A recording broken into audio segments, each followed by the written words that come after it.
సహోదరి సహోదరులకు ప్రభు అయిన యేసుక్రీస్తు నామమున ఉదయకాల మార్నింగ్ కాన్ఫరెన్స్ తరపున అందరికీ మన యొక్క ప్రేమ వందనాలు తెలియజేస్తున్నాను.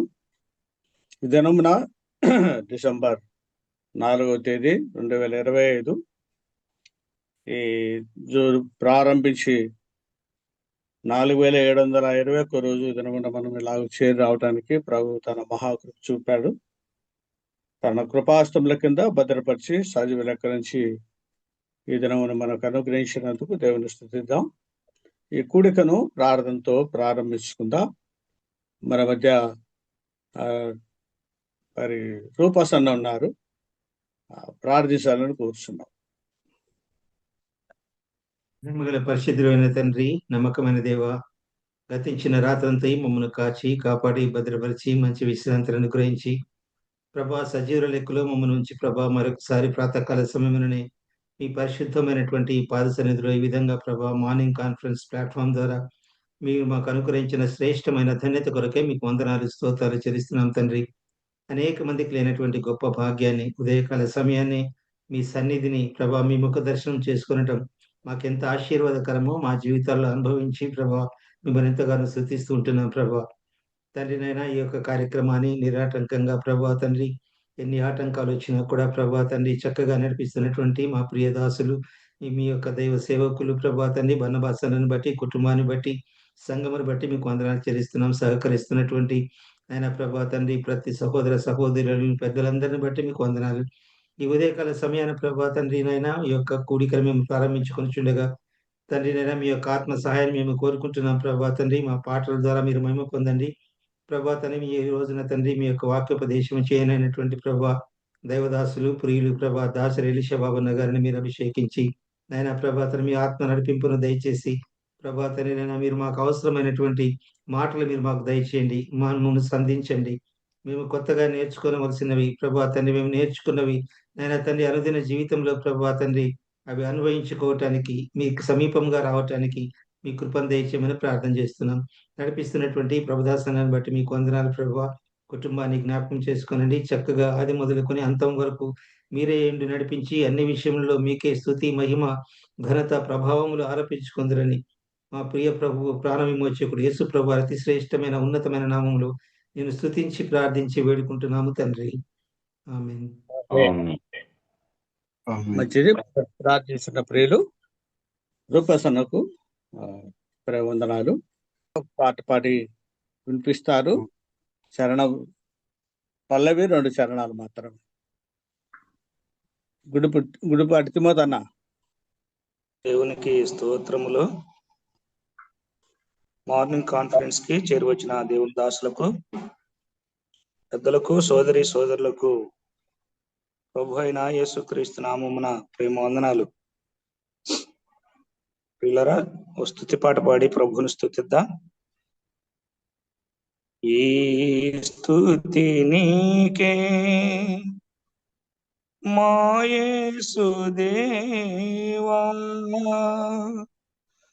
మనసార నిన్నే కీర్తింతును, మా మనసార నిన్నే కీర్తింతును.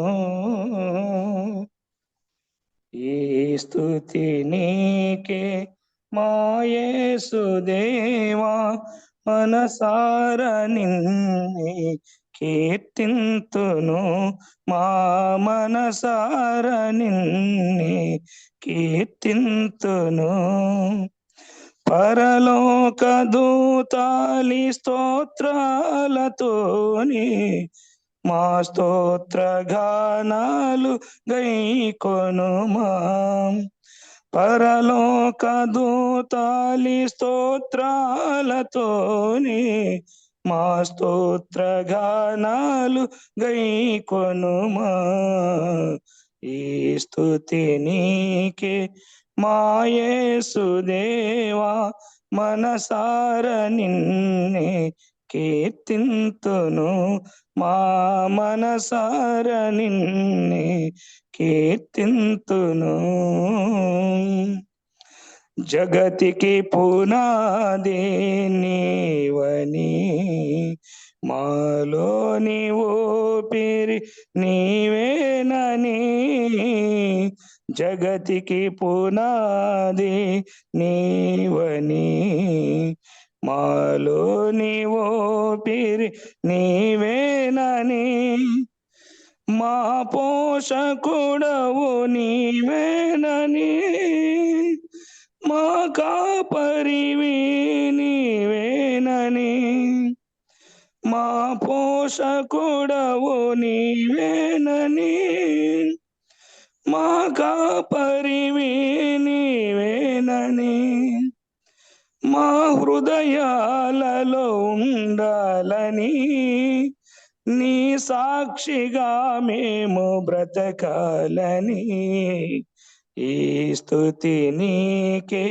మా యేసుదేవా, మనసారా నిన్నే కీర్తింతును, మా మనసారా నిన్నే కీర్తింతును, మనసారా నీ దరి చేరగా మాకెంతో సంతోషమాయగా, మనసారా నీ దరి చేరగా మాకెంతో సంతోషమాయగా,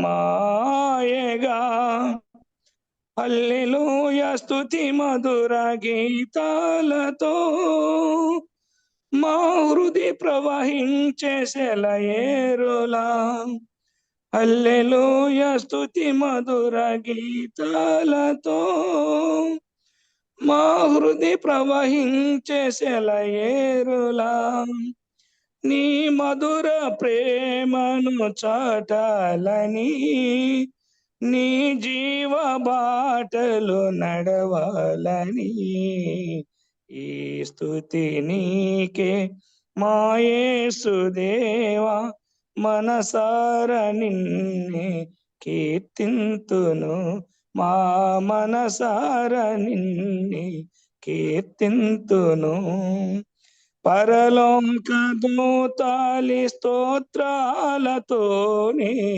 మా స్తోత్ర గానాలు గైకొనుమా, పరలోక దూతాలి స్తోత్రాలతోనే మా స్తోత్ర గానాలు గైకొనుమా, ఈ స్తుతి నీకే మా యేసుదేవా, మనసారా నిన్నే కీర్తింతును, మా మనసారా నిన్నే కీర్తింతును. అన్నా వందనాలన్నా. వందనాలనా, మంచిది. చక్కటి పాట పాడి వినిపించిన దైవ సేవకులు తిమోతన్నకు ప్రేమవందనాలు తెలియజేస్తున్నాం. సమయంలో దేవుని దాసుడు ఎలిషా బాబు అన్న మన మధ్య ఉన్నారు వాక్యం అందించడానికి. అంతకుముందు మరి దేవుడు తన దాసుని బలపరచులాగున గోపాలన్న, ప్రియులు గోపాలన్న గారు ప్రార్థించాలని కోరుచున్నాం. వందనాలన్నా. వందనాలనా. దయాదాక్షిణ్య పూర్ణుడైన మా తండ్రి, కృపగలిగిన యేసయ్య, స్తోత్రములు వందనములు చెల్లిస్తున్నాం. వేకోజామునే మీ సన్నిధిలో ఇలాగున గడపటానికి మా ప్రభువా మీరు అనుగ్రహించిన ఇట్టి సమయమును బట్టి స్తోత్రములు వందనములు చెల్లిస్తున్నాం. జూమ్ మీటింగ్ ద్వారా అనునిత్యము మీ సన్నిధిలో ఈ వేకోజామునే గడపటానికి మీరు కృపనిస్తున్నందుకై స్తోత్రములు వందనములు చెల్లిస్తున్నాం. మరి ఈ దినము కూడా అదే వరుసలో మీ సన్నిధికి చేరి వచ్చి ఉండగా మాకు సహాయము చేయండి తండ్రి. మొదట ప్రార్థనలోను మరి చక్కటి కీర్తన పాడుకోవటంలోను మీరు సహాయము చేసినందుకై స్తోత్రములు చెల్లిస్తున్నాం. మరి మా ప్రభువా వాక్యం కొరకు ఆశతో ఎదురు చూస్తున్న మీ బిడ్డలమైన మాతో మీ దాసుని ద్వారా మీరే మాతో మాట్లాడమని వేడుకుంటున్నాం ప్రభువా. అనునిత్యము ఇలాగున వేకువజామున మీ సన్నిధికి చేరి రాగా మాతో మాట్లాడుతున్నందుకై స్తోత్రములు. మరి వేకువజామున కూడా మీరే మీ దాసుని ద్వారా మాతో మాట్లాడి కృప చూపించమని, ప్రతి ఆటంకమును దూరము చేసి మీరే మా మధ్య ఉండి మాకు సహాయము చేయమని క్రీస్తు పరిశుద్ధ నామమున ప్రార్థన చేసి వేడుకుంటున్నాము తండ్రి. ఆమేన్. ఆమేన్. మరి ప్రార్థించిన ప్రియులు గోపాల్ అన్నకు ప్రేమ వందనాలు. సమయంలో ఎలిషా బాబన్న, దైవ సేవకులు ఎలిషా బాబన్న తుమ్మలో నుంచి ఉన్నారు. అన్నకు సమయాన్ని అప్పగిస్తాం. నా వందనాలనా ఎలిషా బాబన్న? వందనాలనా? అసలు ఎలిషా బాబు గారికి ముందున్న సమయాన్ని అప్పగిస్తున్నా. వందనాలు అంకల్. ప్రభునందు ప్రియమైన మార్నింగ్ కాన్ఫరెన్స్ కై చేరువచ్చిన పరిశుద్ధులందరికీ ఇది నా అధ్యక్షత వహించి నడిపిస్తున్న పెద్దలు ప్రభుదాస్ అంకుల్, ప్రార్థన చేసిన రూపసన్న, పాట పాడిన తిమోతి, వాక్యం కొరకు ప్రార్థన చేసిన గోపాలన్న, నాకు అవకాశం కల్పించిన పెద్దలు బర్నబాస్ అన్నకు, చేరువచ్చి దేవుని వాక్యాన్ని వింటున్న మీ అందరికీ పేరు పేరున నా ప్రేమందనాలు చెల్లిస్తా ఉన్నాను. వాక్యాన్ని ధ్యానం చేద్దాం. గతసారి లేవియా కాండం 25వ అధ్యాయం మనం ఆలోచన చేసి మనము ఆ విషయాలను కొంచెంసేపు ఆలోచన చేశాం. ఈరోజు సంఖ్యాకాండం 25వ అధ్యాయము, సంఖ్యాకాండం 25వ అధ్యాయము మొదటి వచనం నుండి కొన్ని వచనాలు చదువుదాం. ఇశ్రాయేలీయులు షిత్తీములో దిగి ఉండగా ప్రజలు మోయాబు రాండ్రతో వ్యభిచారం చేయసాగిరి. ఆ స్త్రీలు తమ దేవతల బలులకు ప్రజలను పిలువగా వీరు భోజనం చేసి వారి దేవతలకు నమస్కరించిరి. అట్లు ఇశ్రాయేలీయులు బయల్పెయోరుతో కలుసుకొనినందున వారి మీద యెహోవా కోపం రగులుకొనెను.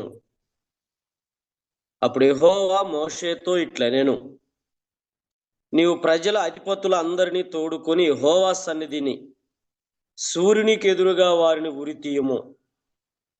అప్పుడు యెహోవా కోపాగ్ని ఇశ్రాయేలీల మీద నుండి తొలగిపోవును అని చెప్పెను.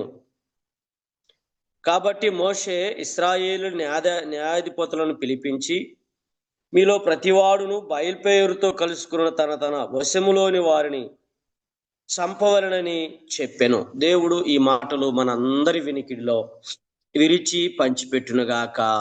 ఆమేన్. నాకు అవకాశం వచ్చినప్పుడల్లా ఈ సంవత్సరం 25 అధ్యాయాలున్న చిన్న చిన్న వర్తమానాలను ప్రభు నాకు అనుగ్రహించారు.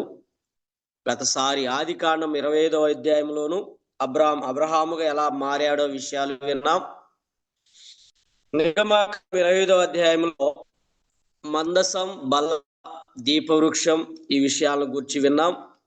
లేవియా కాండంలో ప్రభు మనల్ని ఎలా విడిపించాడో, మనం ఎవరికి దాసులమో ఈ విషయాలు, నాకే దాసులు, నా దాసులు, విశ్రాంతి దినం, ఇవన్నీ సునాదం, ఇలాంటి విషయాలు మనం విన్నాం. ఈరోజు సంఖ్యాకాండం 25వ అధ్యాయంలో ఇశ్రాయేలీలు షిత్తీములో దిగి ఉండగా ప్రజలు మోయాబు రాండ్రతో వ్యభిచారం చేయసాగిరి. షిత్తీములో దిగి ఉండగా, షిత్తీము అనగా ముండ్ల చెట్లు, తుమ్మ చెట్లు, ముండ్ల చెట్లు, తుమ్మ చెట్లు. ఇశ్రాయేలీలు దిగిపోయారు, బలహీనతలోనికి దిగిపోయారు, ఆత్మీయతలో నుండి పతనావస్థలోనికి వెళ్ళిపోయారు. ఈనాడు కూడా చాలా మంది దిగి వెళ్తున్నారు. ప్రభు పిల్లలు ఎక్కి వెళ్ళాలి, దేవునికి సమీపంగా ఎక్కి వెళ్ళాలి. కానీ చాలా మంది దిగి వెళ్తున్నారు. ఇశ్రాయేలీలు షిత్తీములో దిగి ఉండగా, ఎవరికైనా చూడండి పర్సెంటేజ్ పైకి వెళ్తా ఉండాలి. తక్కువగా దిగడం అంటే అది సరి అయిన పద్ధతి కాదు. షిత్తీము అంటే ముండ్ల చెట్లు లేక తుమ్మ చెట్లు. చెట్లలోకి పోయాడరా అంటే అర్థం ఏంటి? మనందరికీ తెలిసిందే. చెట్లకు వెళ్ళడం అంటే పాపములోనికి వెళ్ళారు, దిగి వెళ్ళిపోతున్నారు. దేవుని పిల్లలు ఎక్కి వెళ్ళాలి.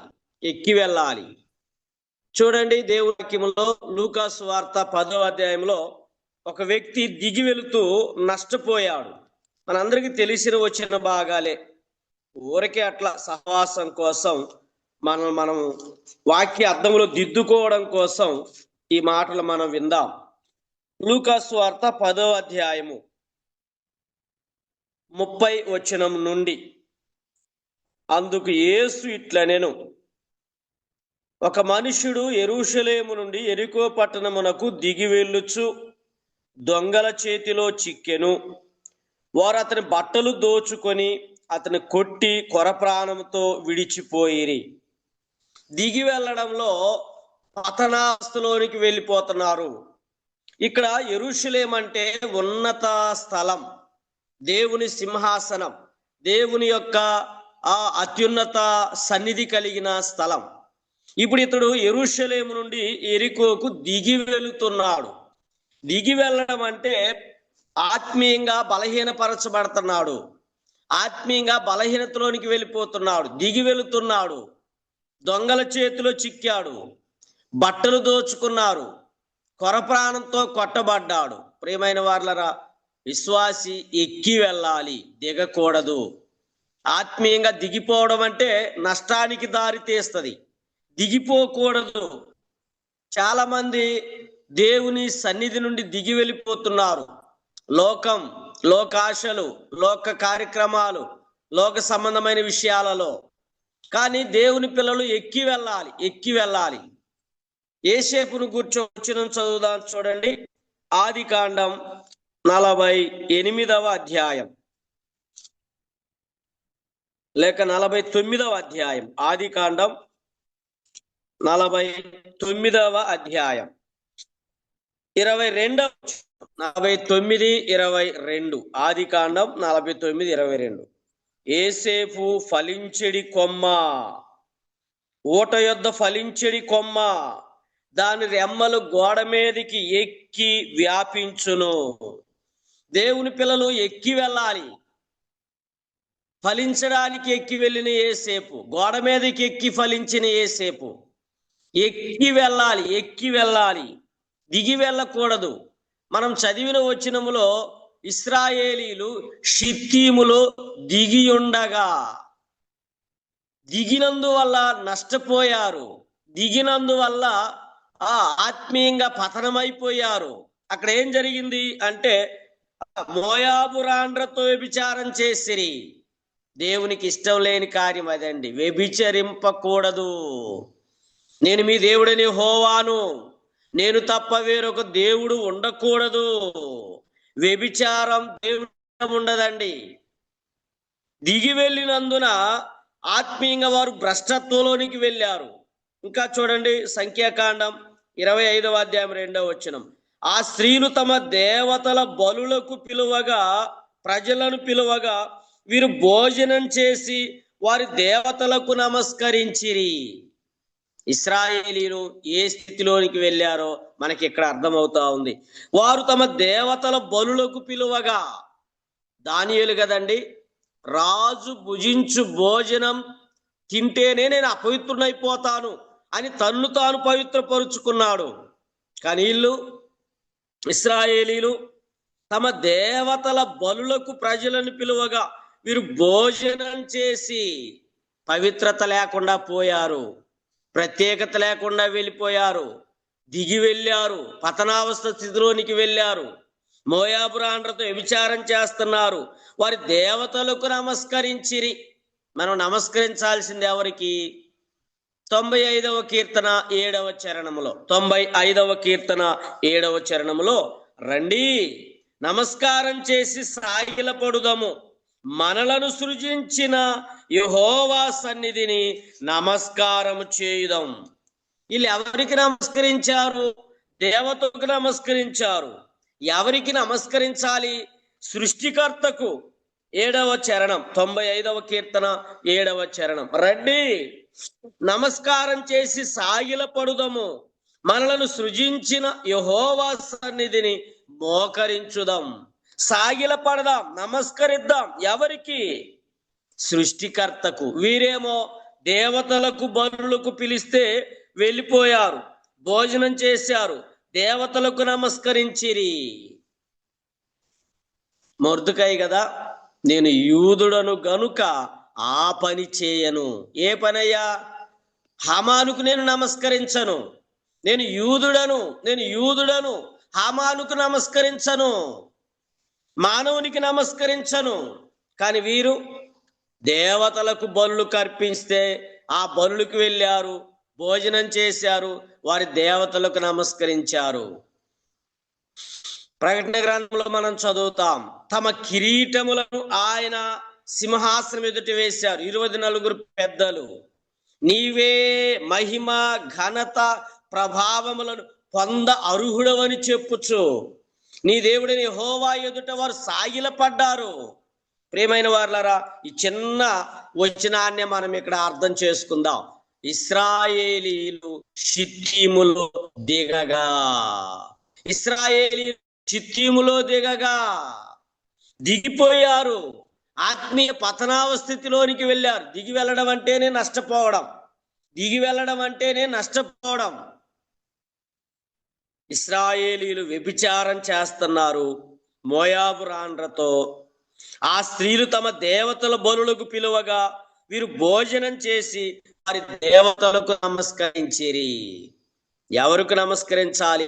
సృష్టికర్తకు నమస్కరించాలి, రక్షణకర్తకు నమస్కరించాలి, రాజులకు రాజు ప్రభులకు ప్రభు అయిన దేవునికి మనం నమస్కరించాలి.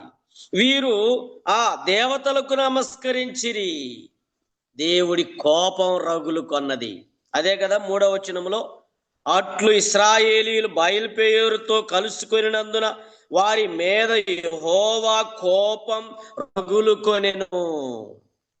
ఈనాడు చాలా మంది బలహీనతలోని దిగి వెళ్ళారు, ఆత్మీయ పతనావస్థితిలోనికి వెళ్ళారు, యెరూషలేము నుండి యెరికోకి దిగి వెళ్ళారు, దొంగల చేతిలో చిక్కారు.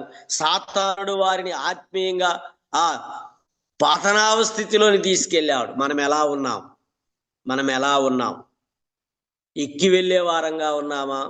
ప్రభు సన్నిధికి సమీపించే వారంగా, ఎక్కలేనంత ఎత్తైన కొండపైకి ఎక్కుతూ దావీదు వలె, దేవా నేను చాలా కొండలు ఎక్కానయ్యా, కానీ ఎక్కలేనంత ఎత్తైన కొండ మీదకి నన్ను ఎక్కించు ప్రభువా. మనం ఆత్మీయంగా ఇలా బలపడాలి.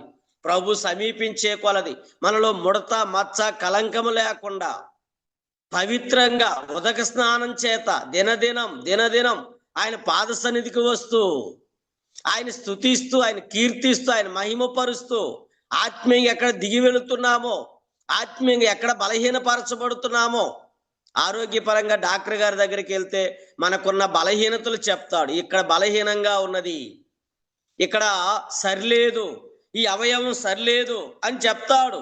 దానికి మెడిసిన్ వాడతాం. వాక్యంలో కూడా ప్రభు సన్నిధి వచ్చినప్పుడు ఆత్మీయంగా మన పరిస్థితులు ప్రభు చూపిస్తాడు. ఇక్కడ బలహీనంగా ఉన్నావు ఆత్మీయంగా, ఇక్కడ సరిగా ఉన్నావు, ఇక్కడ సరిలేవు, ఇక్కడ పతనావ స్థితిలో ఉన్నావు, జాగ్రత్త పడు, మెలకుగా ఉండు, సరిచేసుకో, ఆరోగ్యవంతునిగా ఉండు, ఆత్మీయంగా ఉండు, ప్రభుని మహిమపరచు, ప్రభుకు స్తుతి చెల్లించు అని మన పరిశుద్ధాత్ముడు మన జీవితాలను హెచ్చరించినప్పుడు సరి చేసుకుందాం, దేవునికి లోబడదాం.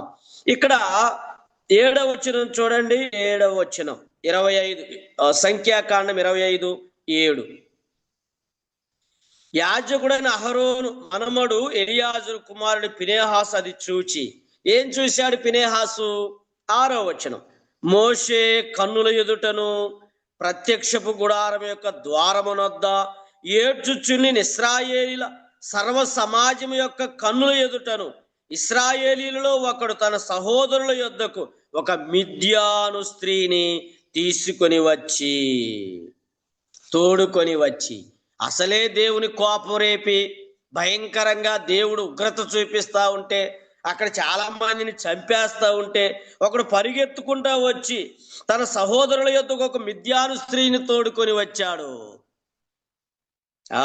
ఫినెహాసు అది చూచాడు. మన కన్ను ఎదురు కూడా కనబట్టలేదా? బలహీనతలు కనబట్టలేదా? సమస్యలు కనబడతలేదా? శోధనలు కనబట్టలేదా? ఎవరు ఆత్మీయ బలహీనంగా ఉన్నారు మనకు కనబట్టలేదా? ఫినెహాసు అది చూచాడు. సమాజము నుండి లేచి ఈట చేత పట్టుకొని ఈట చేత పట్టుకొని ఈట చేత పట్టుకొని ఈట చేత పట్టుకొని పడక చోటికి ఆ ఇశ్రాయేలు వెంబడి వెళ్ళి ఆ ఇద్దరిని అనగా ఆ ఇశ్రాయేలీని ఆ స్త్రీని కడుపులో గుండా దూసిపోవునట్లు పొడిచేను. మనం నేర్చుకోవాల్సింది, ప్రభు మనతో మాట్లాడుతుంది ఏమిటంటే, ఫినెహాసు లాంటి ఆత్మీయ స్థితిలో మనం లేవాలి. ఫినెహాసులాగా పాపం విషయంలో అదిగో రాజీ పడని వారంగా ఉండాలి. ఫినెహాసు ఈట చేత పట్టుకొని పడక చోటికి వచ్చి ఆ మిద్యాని స్త్రీని ఇశ్రాయేలుని నేలకు పొడిచి చంపాడు. మనలో ఇలాంటి ఆత్మీయ పరిపక్వతలోనికి రావాలి. పాపాన్ని అసహించుకునేవారంగా, పాపం మీద జయం పొందేవారంగా, పాపమును అదిగో ఆ నాటినాడు ఈటితో. వాస్తవంగా ఎవరో చూడండి 14వ వచనం. చంపబడిన వారి పేరు జిమ్రి, అతడు షిమ్యోనీలలో తన పితరుల కుటుంబమునకు ప్రధాని అయిన సాలు కుమారుడు. ఒక ప్రధాని కుమారుడు పాపం చేస్తున్నాడని ఊరుకోలే. మనమైతే పెద్దోళ్ళేనా, ఆయనతోటి కుదరదులేనా, ఆయన అలాగే ఉంటాడులేనా, ఆయన మనం ఎలా ఎదురు చెప్తాంలేనా, ఇలా పెద్దవాడు ఒక ప్రధాని కుమారుడైతే ఫినెహాసుకి అది లెక్క చేయలే. ప్రధాని కుమారుడైనా చిన్నవాని కుమారుడైనా పాపము పాపమే. పాపాన్ని అదిగో పరిహరించాలంటే ఈట చేత పట్టుకొని ఆ పడక చోటికి వెళ్ళి గుచ్చిన ఇద్దరిని పొడిచెను. వాక్యం చేత మనం ఎలా ఆత్మీయ స్థితిలో ఉన్నాం? 15వ వచనం చూడండి. చంపబడిన ఆ స్త్రీ పేరు కొబ్జి, ఆమె సూరు కుమార్తె. అతడు మిద్యానీయులలో ఒక గోత్రమునకు తన పితరులకు ప్రధాని. నేను ఇలా అనుకుంటాను, ఒక ప్రధాని కొడుకు, ఒక ప్రధాని కూతురు. మనం ఏం చేస్తాం? పెద్దోళ్ళైనా వాళ్ళు తెప్పలోళ్ళు పడతారు, మనకెందుకు? పాపం విషయంలో రాజీ పడకూడదని ఫినెహాసు మనకు నేర్పుతున్నాడు. సంఘములలో మనకు అప్పగించబడిన పరిచర్యలలో మన ఎదుట ప్రభు పనిలో రాజీ పడని వారంగా, పాప విషయంలో పరిహరించే వారంగా ఒక ప్రధాని కుమారుడు, ఒక ప్రధాని కుమార్తె. సామాన్యులు కాదు పాపం చేసిన వాళ్ళు. మనమైతే వాళ్ళతోటి మనకేడ కుదురుద్దులేనా, వాళ్ళకి చెప్పినా వినరులేనా, వాళ్ళు అలాగే సాగిపోతారులేనా అని మనం అంటాం. కానీ ఫినెహాసు పాప విషయంలో రోషం. ఇంకా ఏమన్నాడు చూడండి, దేవుడు ఏమన్నాడు? 25వ అధ్యాయం 11వ వచనం. వారి మధ్య నేను ఓర్వలేని దానిని తాను ఓర్వలేకపోవటం వలన ఇశ్రాయేలీల మీదుండి నా కోపం మళ్లించెను గనుక నేను ఓర్వలేకయుండియు ఇశ్రాయేలీలను నశింపచేయలేదు. 13వ వచనం. దేవుని విషయమందు ఆసక్తి గలవాడై, దేవుని విషయములో ఆసక్తి, దేవుని కార్యాల విషయంలో ఆసక్తి, దేవుని పనిలో ఆసక్తి. ఫినెహాసు లాంటి ప్రభు కొరకు రోషం కలిగిన దేవుని పిల్లలంగా మనం ఉందాం. ఈ అధ్యాయంలో ఇశ్రాయేలీలు షిత్తీములో దిగిపోయారు, తుమ్మ చెట్లలోనికి వెళ్ళారు, ముండ్ల చెట్లలోనికి వెళ్ళారు. ముండ్ల పొదలో విత్తబడిన విత్తనం ఎలా ఉంటుందండి? ఐహిక విచారాలు, ధనమోసం ఆ విత్తనాన్ని అరిచివేస్తాయి. ఈనాడు చాలా మంది పరిశుద్ధులంగా ప్రభు పనిలో సాగిపోతున్నాం, ఏవో బలహీనతలు, ఎక్కడెక్కడో చిక్కిపోతున్నాం, ఆత్మీయ బలం పొందలేకపోతున్నాం, ఆత్మీయంగా ప్రభు కొరకు రోషం కలిగి జీవించలేకపోతున్నాం. ఫినెహాసులాగా ఈట చేత పట్టుకొని పొడిచెను. అపోస్తుల కార్యం 2వ అధ్యాయంలో కదా, పేతురు ప్రసంగం చేస్తా ఉంటే వారి హృదయములలో పొడవబడిన వారై, గుచ్చబడిన వారై, పాప విషయంలో వారు పశ్చాత్తాపడ్డారు, ఒప్పింపబడ్డారు, పొడవబడ్డారు. మన వాక్యం పొడవబడడం లేదు అంటే, దేవుని వాక్యం దేవుని పక్షంగా నిలిచి దేవుని మాటలు అందిస్తున్నప్పుడు హృదయాలను తాకడం లేదు అంటే, హృదయాలను కదిలించటం లేదు అంటే, హృదయాలను అదిగో ఒప్పింప చేయడం లేదు అంటే మనం ఎలాంటి పరిస్థితిలో ఉన్నామో అర్థం చేసుకుందాం. పాప విషయంలో ఫినెహాసు లాంటి పవర్ఫుల్, శక్తి గల, ప్రభు పని కొరకు రోషం కలిగిన ఆత్మీయ స్థితిలో మనం ఉండాలి. ఇశ్రాయేలులు దిగి వెళ్ళిపోతే వారి పతనావస్థ చూసిన ఫినెహాసు పాప విషయంలో రాజీ పడిన వాడు, దేవుని విషయంలో ఆసక్తి కలిగిన వాడు. దేవుని కార్యాల్లో ఆసక్తి, అత్యాసక్తి, దేవుని సన్నిధిలో ఆసక్తి కలిగిన అనుభవం, ఆసక్తితో ఆ ప్రధాని కొడుకైనా ప్రధాని కూతురైనా ఎవరైనా దేవుని విషయంలో ఒక్కటే, పాపం చేస్తున్నారా ఖండిద్దాం, గద్దిద్దాం, బుద్ధి చెబుదాం, వాక్యం చేత వారిని హెచ్చరిద్దాం. ఫినెహాసులాగా దేవుని కొరకు రోషం కలిగి జీవిద్దాం. పరిస్థితులు సరిలేవు, లోకం స్థితులు సరిలేవు. దేవుని పిల్లలు ఉండవలసిన ఆత్మీయ స్థితిలో ఉండలేకపోతున్నారు. నామకారం ఎక్కువైపోయింది. భక్తి బాగానే ఉంది, కానీ శక్తిని ఆశ్రయించిన అనుభవం ఉన్నది. పైకి భక్తి కలిగి ఉన్నారు, శక్తి లేని వారిగా ఉన్నారు, ఆత్మీయ బలం లేని వారిగా ఉన్నారు. ఈ అధ్యాయంలో 25వ అధ్యాయం సంఖ్యాకాండంలో ఫిలిస్తీన్లతో, మోయాబురాండ్రతో, లోకముతో ఇశ్రాయేలీలు కలిసిపోయారు. మనం కలిసిపోయామా? ప్రత్యేకించబడ్డామా? కొరింథీయులకు రాస్తూ పౌలు 2వ పత్రిక 6వ అధ్యాయం 14 నుంచి కదా, మీరు అవిశ్వాసులతో విజ్జోడిగా ఉండకుడి, చీకటితో ఏమి పొత్తు, పాపమునకు మీరు దూరంగా ఉండండి, నేను మీలో నివసిస్తా, మీ దేవుడునై ఉంటా, మిమ్మలను ప్రత్యేకించా, మీరు ప్రత్యేకించబడిన వారు, వారి మధ్యలో నుండి బయలు వెడలండి, ప్రత్యేకించబడండి. ఈ అధ్యాయంలో పాపములో ఉన్న ఇశ్రాయేలీయులు, ప్రభు పనిలో రోషం కలిగిన ఫినెహాసు, మన ఆత్మీయ స్థితి ఫినెహాసు లాగా ప్రభు పనిలో మనం ఉందాం. 25వ అధ్యాయం సంఖ్యాకాండములోనే 25వ అధ్యాయంలో 16వ వచనం చూడండి. 16వ వచనం, మరియు యెహోవా మోషేకి ఇలాగు సెలవిచ్చెను, మిద్యానీయులు తమ తంత్రముల వలన మీకు బాధకులై ఉన్నారు. తంత్రాలు ఎక్కువైపోయాయి. తంత్రములు ఇవి సాతాను యొక్క క్రియలు. తంత్రములు చెప్పు దిగిపోతే ఏదో తంత్రం చేయరా, చెప్పుల షాపు దాకా వెళ్ళిందాక అంటాం. అంటే ఏదో ఒక తాడో ఏదో ఒక వైరో కట్టి ఆ చెప్పును ఒక తంత్రం చేసి కాసేపు అక్కడ దాకా వెళ్తాం. కానీ ఇప్పుడు ఎవరు? మిద్యానీయులు తమ తంత్రముల వలన. లోకం మనల్ని ఎలా ఉందంటే ఆ ఆత్మీయ భ్రష్టత్వంలో తీసుకెళ్తా ఉంది.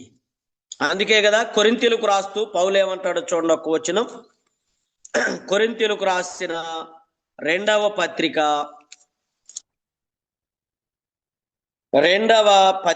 2వ అధ్యాయం, కొరింథీయులకు రాసిన పౌలు 2వ పత్రిక 2వ అధ్యాయము 11వ వచనం. సాతాను తంత్రములను మనము ఎరుగని వారము కాము.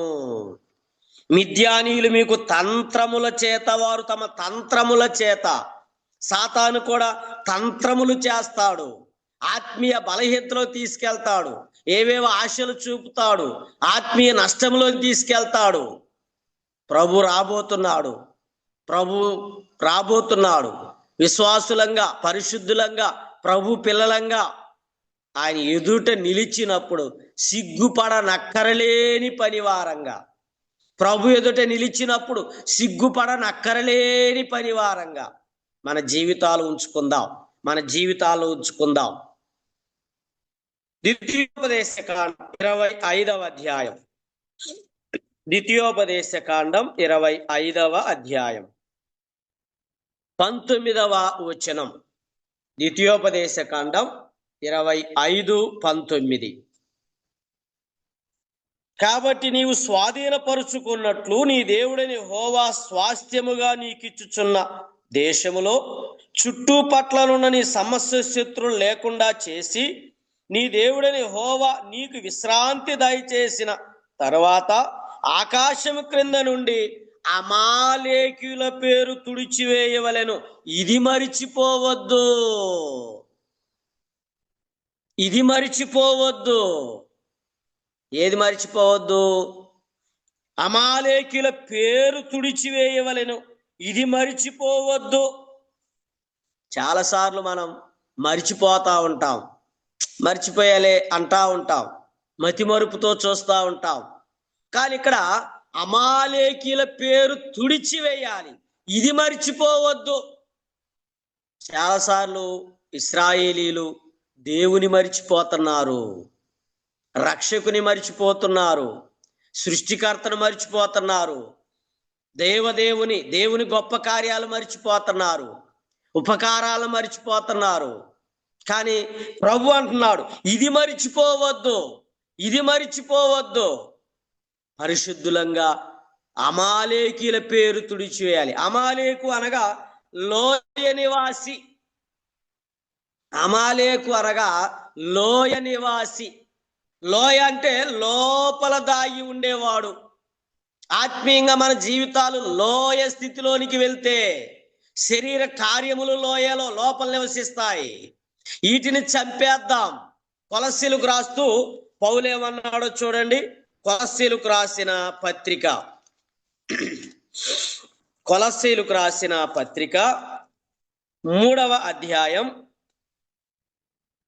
5 నుంచి 10 వచనాలు మనం చదివితే, కొలస్సీలకు రాసిన పత్రిక 3వ అధ్యాయం 5 నుంచి, కావున భూమి మీద ఉన్న మీ అవయవములను అనగా జారత్వం, అపవిత్రత, కామాతురత, దురాశ, విగ్రహారాధనైన ధనాపేక్షను చంపివేయండి. ఇది మానవుని హృదయములో లోయ నివాసి, లోయ నివాసి. ఇది అమాలేకు, ఇది శరీరములో దాగి ఉంటుంది, మనుషులకు కనబడది. ఇది ఈ స్వభావాన్ని మనం చంపివేయాలి. 8వ వచనం, ఇప్పుడైతే మీరు కోపం, ఆగ్రహం, దుష్టత్వం, దూషణ, మీ నోట బూతులు అని వీటన్నిటిని విసర్జించండి, విసర్జించండి, చంపివేయండి. విసర్జించడం అంటే ఉదయాన్నే మనం మలమూత్రాలు విసర్జిస్తాం, అసహ్యమైన వాటిని విసర్జించుకుంటాం.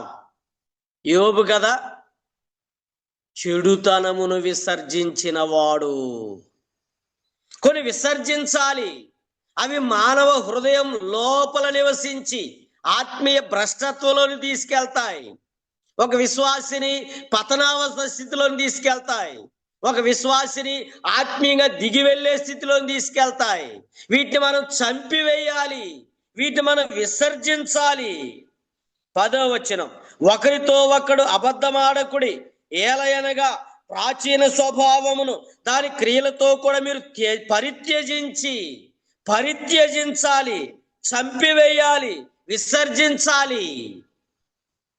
ఇవి అమాలేకు స్వభావం, అమాలేకు స్వభావం. అమాలేకు ఏం చేస్తాడో తెలుసా? వ్యక్తి బలహీనంగా ఉన్నప్పుడు, అదే ద్వితీయోపదేశ కాండంలోనే మనం ఆ మాట చూద్దాం. ద్వితీయోపదేశ కాండంలో 25వ అధ్యాయం, ద్వితీయోపదేశ కాండం 25వ అధ్యాయం 18వ వచనం చూడండి, లేక 17 నుండి. మీరు ఐగుప్తులో నుండి వచ్చుచూ ఉండగా మార్గమున అమాలేకీయులు నీకు చేసిన దాన్ని జ్ఞాపకం చేసుకునుము. అతడు దేవునికి భయపడక మార్గము నీకు ఎదురుగా వచ్చి నీవు ప్రయాసపడి అలసి ఉన్నప్పుడు నీ వారిలో నీ వెనుక ఉన్న బలహీనులందరినీ హతము చేసెను.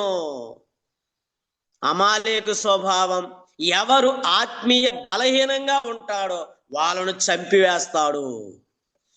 ఎవరు ఆత్మీయ బలహీనతలో చిక్కి వెళ్తారో, ఎవరు ఆత్మీయంగా దిగి వెళ్తారో, ఎవరు ఆత్మీయంగా దిగజారిపోతాడో వాళ్ళని హతం చేస్తాడు, వారిని చంపివేస్తాడు. దేవుని పిల్లలు బలహీనులుగా ఉండకూడదు, బలవంతులంగా ఉండాలి. చాలా మంది ఈ దినాల్లో బలహీనపరచబడ్డారు. లూకాసు వార్త 13వ అధ్యాయంలో ఒక స్త్రీని మనం చూస్తున్నాం చూడండి. లూకాసు వార్త 13వ అధ్యాయం 10 నుండి, లూకాసు వార్త 13 నుండి. విశ్రాంతి దినమున ఆయన ఒక సమాజ మందిరములో బోధించుచున్నప్పుడు 18 ఏండ్ల నుండి బలహీనపరుచు దయ్యం, బలహీనపరుచు ఆత్మ పట్టిన ఒక స్త్రీ అచ్చట ఉండెను. ఆమె నడుము వంగిపోయి ఎంత మాత్రమును చక్కగా నిలువబడలేకుండెను. 16వ వచనం, బంధించబడిన సాతాను బంధించిన అబ్రహాము కుమార్తె, బంధించబడిన ఈమెను విడిపింప తగదా? ప్రభు విడిపించాడు, కట్ల నుంచి విడిపించాడు, బలహీన నుంచి విడిపించాడు. లోయ నివాసి, అమాలేకు అంటే అర్థం లోయ నివాసి, లోపల దాగి ఉండేవాడు. శరీర కార్యాలు, కోపం, ఆగ్రహం, దూషణ, బూతులు, విగ్రహారాధన, కామాతృత, జారత్వం, అపవిత్రత, ఇవి లోపల దాగి ఉంటాయి, మానవుని హృదయంలో దాగి ఉంటాయి. వీటి ద్వారా ఆత్మీయంగా మన బలహీనతలోనికి వెళ్ళిపోతుంటాం. వీటి ద్వారా ఆత్మీయ పతనావస్థ స్థితిలోనికి వెళ్ళిపోతుంటాం. వీటి మీద మనం విజయం పొందాలి, వీటిని మనం జయించాలి, వీటిని మనం పేరు తుడిచివేయాలి. సమూయేలు గ్రంథంలో సౌలుకు రాజు సౌలు రాజుకు ఆజ్ఞాపిస్తే ఆయన ఏం చేశాడు అంటే, బక్కవి బలహీనమైన వాటినేమో చంపాడు, క్రొవ్వినవి బలమైన వాటినేమో ప్రక్కన ఉంచాడు. దైవజనుడు వచ్చి అడిగితే, ఇవి ఎందుకు? ఆ ఎడ్ల రంకెలేంటి, ఆ గొర్రెల రంకెలేంటి, ఆ జంతువుల రంకెలేంటి అంటే, బలహీనమైన వాటిని, నీచ వస్తువులనేమో చంపేశాడు, కడగా ఉంచాడు. బలిసినవి ఒక ప్రత్యేకమైన దేవునికి బలిగా అర్పించారంటున్నారు. ఈనాడు కూడా చాలా మంది ఆత్మీయంగా చంపాల్సినవి చంపకుండా ఏవో చిన్న వాటిని చంపి పెద్ద వాటిని అలాగే దాచిపెట్టుకుంటున్నాం. చిన్న వాటిని చంపేస్తున్నాం, పెద్ద వాటిని కొంచెం మంచిగా ఉన్నాయి అంటే వాటిని పక్కన పెడుతున్నాం. సౌలు అపజయం పొందాడు, అమాలేకీల మీద జయం పొందలేకపోయాడు. అమాలేకును పూర్తిగా చంపివేయి, పిల్లలు లేదు, పెద్దలు లేదు, అవి పాపం, అవి అమాలేకు, వాటిని పూర్తిగా చంపేయి. సమూయేలు మొదటి గ్రంథం 15వ అధ్యాయం. సమూయేలు మొదటి గ్రంథం 15వ అధ్యాయము 2వ వచనం. సమూయేలు మొదటి గ్రంథం 15:2. సైన్యములకు అధిపతి యెహోవా సెలవిచ్చున్నదేమనగా, అమాలేకీయులు ఇశ్రాయేలుకు చేసింది నాకు జ్ఞాపకమే. వారు ఐగుప్తులోని రాగానే అమాలేకీయులు వారికి విరోధులై మార్గమందు వారి మీదకి వచ్చితిరి కదా. కాబట్టి నీవు పోయి కనికరింపక అమాలేకీయులను హతము చేయుచు, పురుషులనేమి, స్త్రీలనేమి, బాలురనేమి, పసిపిల్లలనేమి, ఎద్దులనేమి, గొర్రెలనేమి, ఒంటెలనేమి, గార్ధపములనేమి అన్నింటినీ హతము చేసి వారి కలిగినదంతా బొత్తిగా పాడు చేసి అమాలేకుల నిర్మూలన చేయమని చెప్పాను. అమాలేకుల నిర్మూలన చేయమని చెప్పాడు, కానీ జరిగింది అమాలేకు నిర్మూలన చేయలేకపోయాడు. ఏం చేశాడు? 9వ వచనం. సౌలు జనులను కూడి అగగును, గొర్రెల్లోను, ఎడ్లలోను, క్రొవ్విన గొర్రె పిల్లలను మొదలైన వాటిలో మంచి వాటిని నిర్మూలన చేయక కడగా ఉంచి, మంచి వాటిని నిర్మూలన చేయక కడగా ఉంచి, పనికిరాని నీచ వస్తువులేమో చంపివేశాడు, నిర్మూలన చేశాడు. సౌలు అలా చేస్తే దావీదు లేక సమూయేలు వచ్చేసరికి ఏమవుతున్నాయి? అక్కడ రంకెలు వినబడుతున్నాయి. అక్కడ రంకెలు వినబడుతున్నాయి. ఎందుకు అంటే పూర్తిగా జయం పొందలేకపోయాడు సౌలు. పూర్తిగా జయం పొందలేకపోయాడు సౌలు. మన జీవితాల్లో బలహీనపరచబడిన విషయాలపై విజయం పొందుదాం. ఆత్మీయంగా బలంగా ముందుకు సాగుదాం. ఆత్మీయంగా ప్రభు కొరకు బలమైన సాక్షులంగా మనం ఉందాం. ప్రియమైన వారలారా, ఈ ఉదయకాల సమయంలో మన జీవితాల్లో ఒక్కసారి ప్రశ్న వేసుకుందాం. ఇశ్రాయేలీలు షిత్తీములో దిగి వెళ్ళారు. అమాలేకుల పేరు తుడిచివేయము. అమాలేకుల పేరు తుడిచివేయము. చంపుతున్నామా? చంపాల్సినవి. విసర్జిస్తున్నామా? విసర్జించాల్సినవి.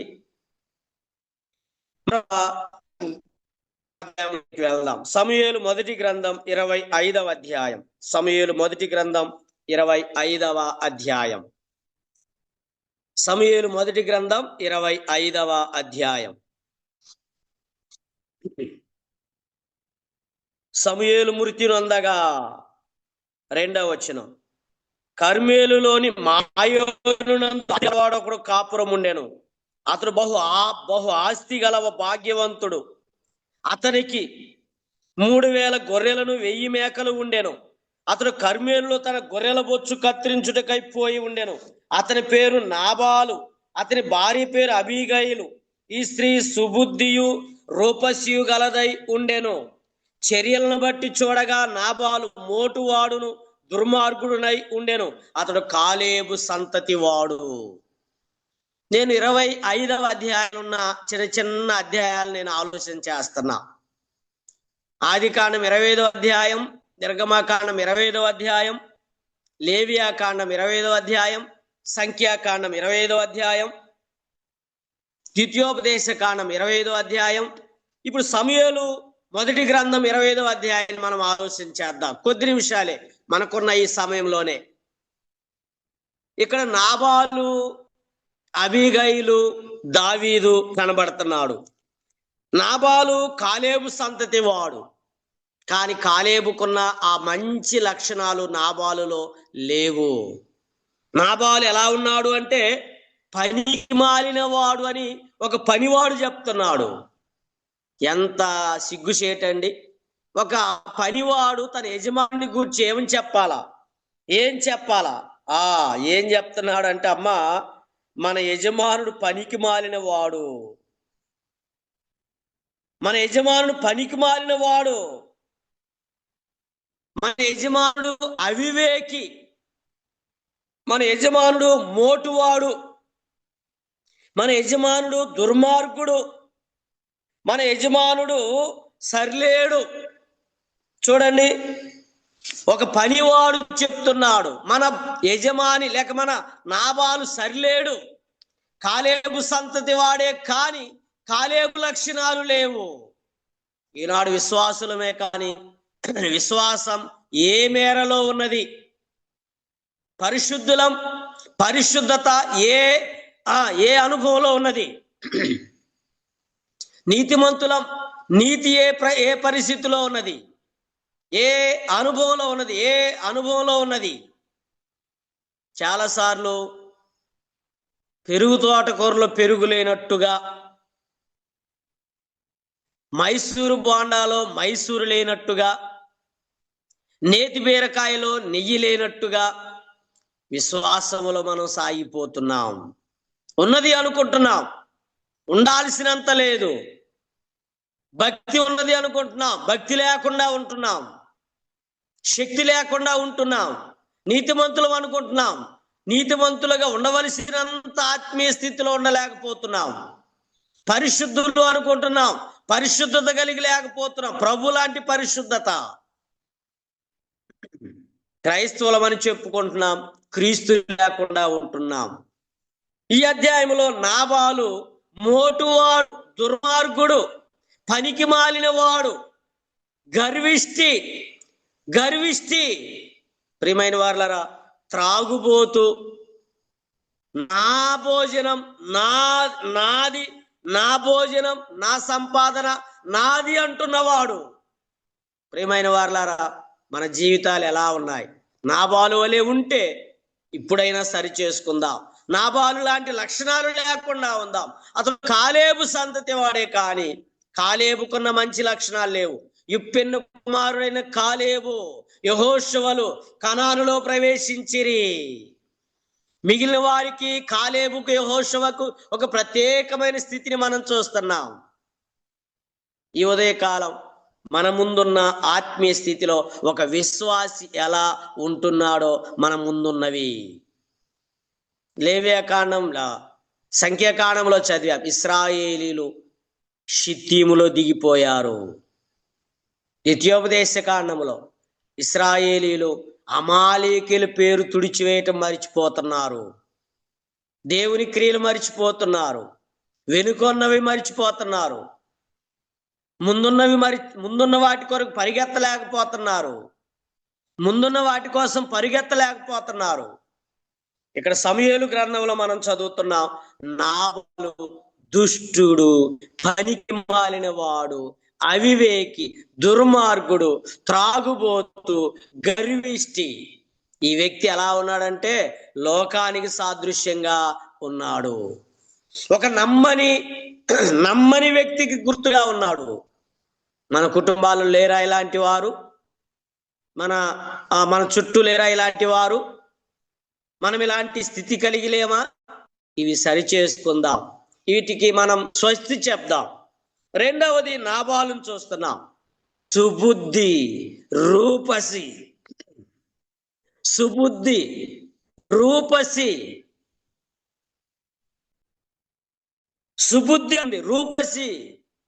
ఆమె దాత, ఆమె తగ్గింపు, ఆమె వినయం, ఆమె విధేయత, ఆమె ఆత్మీయ స్థితి, ఆమె యొక్క ప్రార్థన, ఆమె యొక్క ఆత్మీయ స్థితి గుర్తుగా ఉన్నాడు.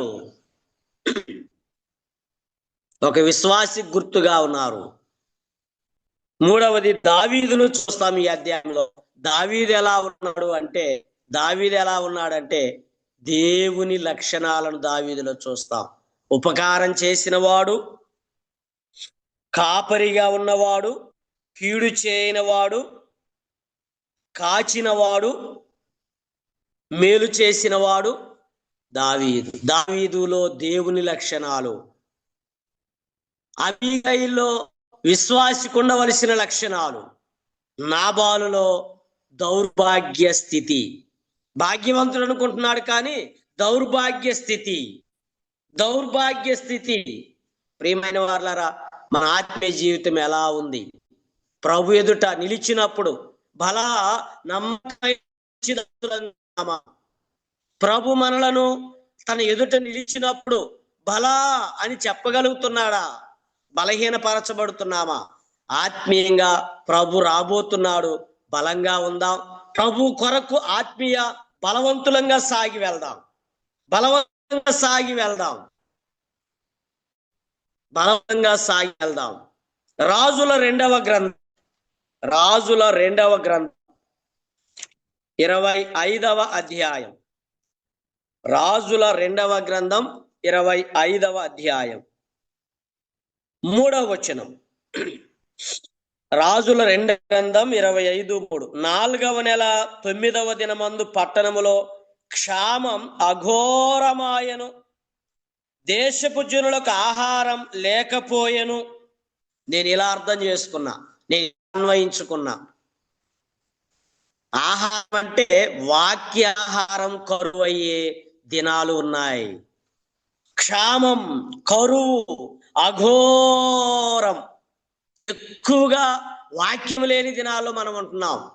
ఎక్కడ చూసినా వాక్యం వినబడుతుంది కానీ అనుసరణ తక్కువైంది. అనుభవంలోనికి రాలేకపోతుంది. పెదవులతో మాట్లాడుతున్నాం, హృదయంలో అనుసరణ లేకుండా ఉన్నాం. క్షామం అఘోరమాయను, దేశపు జనులకు ఆహారం లేకపోయెను. ఆత్మీయ స్థితి ఎలా ఉంది? మన ఆత్మీయ జీవితం. వాక్యం కరువుగా పోతుంది. సువార్తకు అభ్యంతరాలు వస్తున్నాయి. వాక్యం కోసం ప్రజలు ఈ దిక్కు చూస్తారట, ఎక్కడా దొరకదు. ఆహారం సమృద్ధిగా ఉందిలే, శరీర సంబంధమైన ఆహారం, వాక్యాహారం అఘోరమవుతా ఉంది, అఘోరమవుతా ఉంది. క్షామం అఘోరమవుతా ఉంది. వాక్యం లేని దినాలు రాబోతా ఉన్నాయి. అందుకే ఇన్ని రకాల ఆ అనుభవాలు మన ముందుకు వచ్చాయి. ఎక్కడ చూసిన వాక్యమే, ఎక్కడ చూసిన దేవుని వాక్యమే. ఇవి అనుసరిద్దాం, వీటి ప్రకారం నడుచుకుందాం, వీటి ప్రకారం మనం నడుచుకుందాం. దినవృత్తాంతముల 2వ గ్రంథం, మొదటి గ్రంథం 25వ అధ్యాయం. దినవృత్తాంతముల మొదటి గ్రంథం 25వ అధ్యాయం మొదటి వచనం. దినవృత్తాంతముల మొదటి గ్రంథం 25 మొదటి వచనం. మరియు దావీదు సైన్యాధిపతులను ఆసాపు, హేమాను, యెదూతూనులు అనువారి కుమారులలో కొందరిని సేవ నిమిత్తమై ప్రత్యేకపరచి, ఇక్కడ సేవా పరిచర్యలో ప్రత్యేకించబడిన అనుభవం. ఆసాపు, హేమాను, యెదూతు. ఆసాపు, హేమాను, యెదూతు సమకూర్చువాడు ఆసాపు అంటే. హేమాను అంటే నమ్మదగిన వాడు. యెదూతు అంటే స్తోత్రం. మన ఆత్మీయ పరిస్థితి ఎలా ఉంది? ముగించబోతున్నాను. మన ఆత్మీయ పరిస్థితి ఎలా ఉంది? బలహీనతలో ఉన్నామా? విశ్వాస విషయంలో బలం కలిగి ఉందాం. బలం ఎలా వస్తుంది? వాక్యాన్ని ధ్యానం చేస్తున్నప్పుడు, వాక్యాన్ని అనుసరిస్తున్నప్పుడు, వాక్యానికి విధేయత చూపినప్పుడు మనం ఆత్మీయంగా బలంగా ఉంటాం. ఆత్మీయంగా బలంగా ఉంటాం. దినవృత్తాంతముల 2వ గ్రంథం 25వ అధ్యాయం. దినవృత్తాంతముల 2వ గ్రంథం 25వ అధ్యాయం. ఇక్కడ అమజ్యా యెహోవా శక్తిమంతుడు. దేవుడి శక్తి గలవాడు మనకు తెలుసు. ఆయన శక్తిని, భక్తిని ఆశ్రయించి భక్తి కలిగి ఉందాం. శక్తివంతులంగా ఉందాం, శక్తివంతులంగా ఉందాం. యోబు గ్రంథం 25వ అధ్యాయం. యోబు గ్రంథం 25వ అధ్యాయం మొదటి వచనం, 2వ వచనం. అధికారమును భీకరత్వమును ఆయనకు తోడై ఉన్నవి.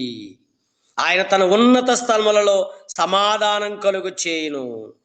ఆయన అధికారం గలవాడు, ఉన్నతుడు, సర్వోన్నతుడు, సర్వశక్తిమంతుడు.